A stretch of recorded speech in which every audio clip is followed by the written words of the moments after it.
In 14, we went through the list of authoritarian things that the Trudeau government has done, like corrupting the media, violating independence of the judiciary, implementing speech codes,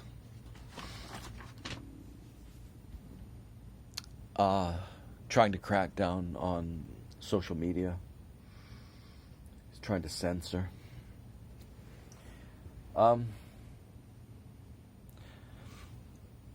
One of the things that I thought was just gigantic because of the implications is that during the COVID epidemic early on, what he tried to do, he tried to sneak in a bill to give the Liberal Party complete control over the budget for 2 years or something.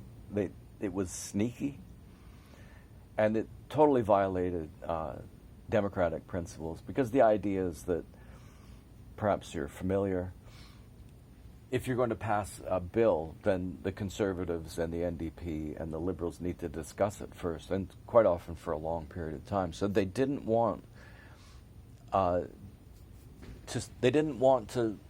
be in a position where they had to seek support from the Conservatives. So just blot that out. That's absolutely massive insult to democracy, and he did it under the cover of COVID. If you've got a government that's seizing power through a crisis, you're in really big trouble, and it depends on the extent to which they do that. Probably all governments do that, but that was massive what he tried to do. How much he would have borrowed if he had been given a completely free range is anybody's guess. And a lot of that money is going to be paid out to people he's hoping will vote for him, of course. So he's borrowing money. The taxpayer will have to pay it back, and the money's going to go out to people who aren't white males. A lot of it. It's called equity. So he's going to make sure that women get more money, more advantages that black people do, Muslim people do, transgendered people, all of that. And there's a lot of those people in Canada. And it's a difficult economic circumstance. So even if they can feel that it's not right, there's a very good chance that they will vote for him, almost out of a sense of, I got to stay alive. Just to survive, they would do that. And of course, there's not that much criticism of that kind of thinking. So it'd be easy to do that. It'd be really easy to fall for the line that women are so badly treated in Canada. So of course, the scales need to be evened out some way. So that was a huge thing that he did. He admitted to an ongoing genocide of Aboriginal people. As Prime Minister of the country, that means that he should be facing trial for crimes against humanity, and it would be a short trial because he's already admitted to it. I think that would cause problems for Canada, and The Hague is looking at that and just saying, okay, what has this idiot done now? He's gone ahead and admitted that Canada's engaged in an ongoing genocide of Aboriginal people. So this might not be a violation of democracy, but it isn't. But so I'm gonna package the idiocy and the authoritarian measures in one package. He took something like 300 people to the Paris Climate Change conference, the first one that he attended. That cost a lot of money. That created a lot of greenhouse gases to be emitted. No other country even came close. I think we brought the most, and despite having 10% of the United States population, we took more. So he's just pumping money out to his friends. He makes himself popular that way. He didn't do anything. He didn't really do much to lower boil water advisories. A lot of those advisories in white communities, if there's such a thing as a white community. It's not a First Nations anyway. But, of course, the goal isn't to ease the suffering of every human individual. It's to ease the suffering of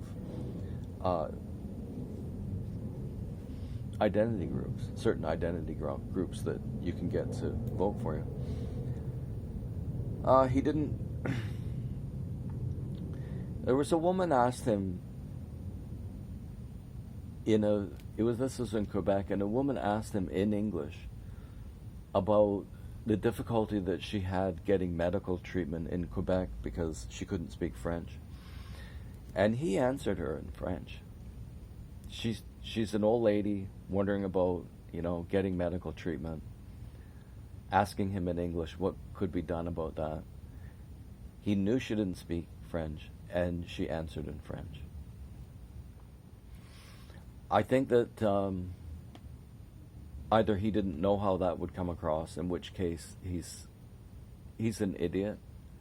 He's an idiot. Or he was trying to be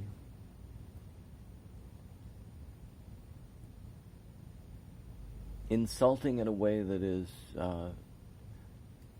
plus profondément, most profound. He wanted the insult to be profound, so he said that. He said, bonsoir, madame. Merci pour votre question. Je te répondrai en français pour te offenser plus profondément. I can't speak French, so I mock it while I speak it. Good evening, madam. Thank you for your question.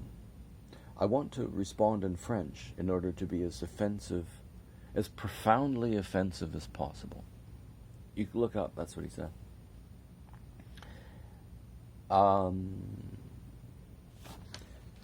Admitted to the ongoing genocide. Trusted Theresa Tam. The Auditor General of Canada said that her behavior was absolutely inexcusable, because when she was talking about the threat of COVID to Canada in the early days, she was talking about the threat to Canada and not considering incoming flights from other parts of the world. That's a big problem, because if you actually have scheduled hundreds of flights into Canada, then that would be part of the threat, right? She knew. She wrote the book on what the next COVID virus or the next virus would be like. She said it would come from China. She said it would arrive on international flights. She said that there would need to be lockdowns. She said there would be a lot of deaths. She predicted it, and then it happened, and she didn't take the steps to prevent it that any normal person would have taken. You could rip out a page of the phone book and explain the very basics of this thing.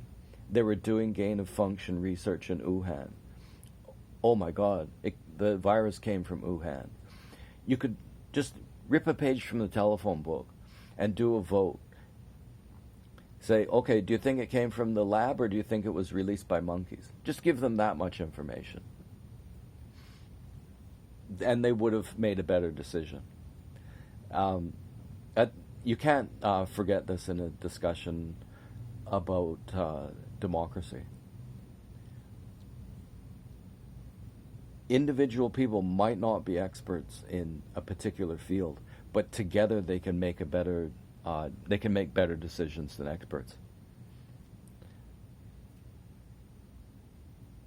Okay. 9 minutes and 20 seconds, and we are done.